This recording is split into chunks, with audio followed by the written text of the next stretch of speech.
So now let's just circle back to the practical sides of your work, right? So how long did it take you for you to feel like your business had settled down and things were just a well-oiled machine? I think maybe around early 2000s. So it should be around 8-9 years at least. Yeah.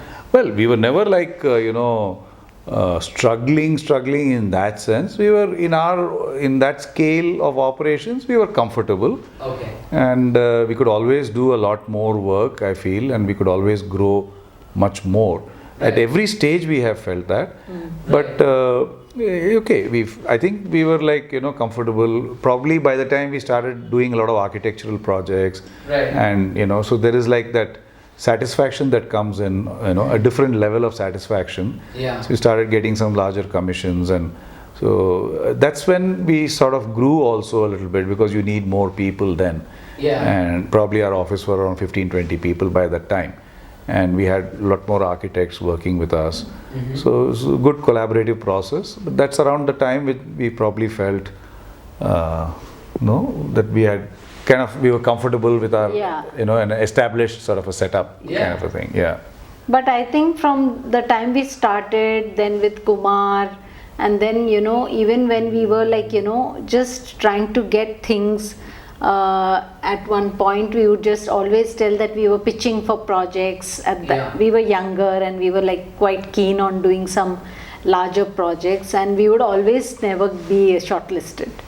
We would always think. So I guess failure comes as a part of everyone's life. So as long as one learns, and you have to stay the course, you have to be like persevering in your thought, in your plan. And you have to be patient also. Right. Architecture is a difficult profession, and it is even more difficult in today's scenario. There are one is the times are not so good. The architecture profession is so dependent on the economy, and the real estate industry does well, so you do well. The IT sector doesn't do well, you don't have the project. So it's all interlinked. So it is that way very difficult because of the external factors. But internally also, as a profession, one doesn't, unless you're a naturally gifted architect, you need to be very focused, and you have to really stick the course. Otherwise, you could easily drift away, and you can easily lose sight, and you can drift off. So that's very, very important for the young architects.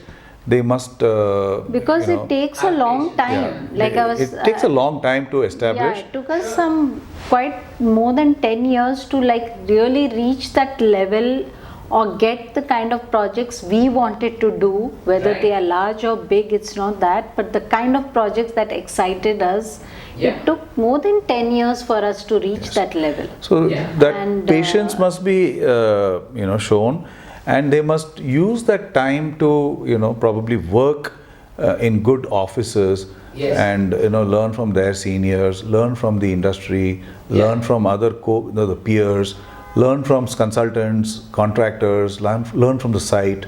So there's so much of learning, architecture as a profession, we are all like learning every day. Learning. There's no there's no full stop in our field. Absolutely. And I can learn so much more in the rest of my career that I have. So the youngsters must always be on the lookout for this. Sure. They should probably not rush into it, probably not be in a hurry, and also not lose hope. And that's the most important. Yes, that's very important. So I don't know about now, but 15-20 years ago, a lot of architecture graduates were going to other professions, particularly IT and all that, because they were being better paid. Architecture doesn't pay well also, many of the some of the professions. Architecture doesn't pay well in the beginning. It doesn't pay so well to architects, but one has to slug it out, I think. I mean, architecture, I suppose, is something that you do because you love it. I'm just going to tell you that it's the passion. Right. You don't even have to think of the income that you're going to get or the monetary part of it. Right. Because if you are passionate about it and you put in your heart and soul and you just create something which you really want to do, Yeah. I think the other things just fall in place. Right. They come on their own. Yeah. So I think that is the passion. When you are in a field like this, you should have that passion. Absolutely. And you should keep all your senses open. Yeah. Observation, like I said, absorbing other people, observing people whom you work with. Yeah. And that is what like slowly sticks on to you, and that passion brings out what you want, and then the monetary and other things fall in place, and the kind of clients you want fall in place.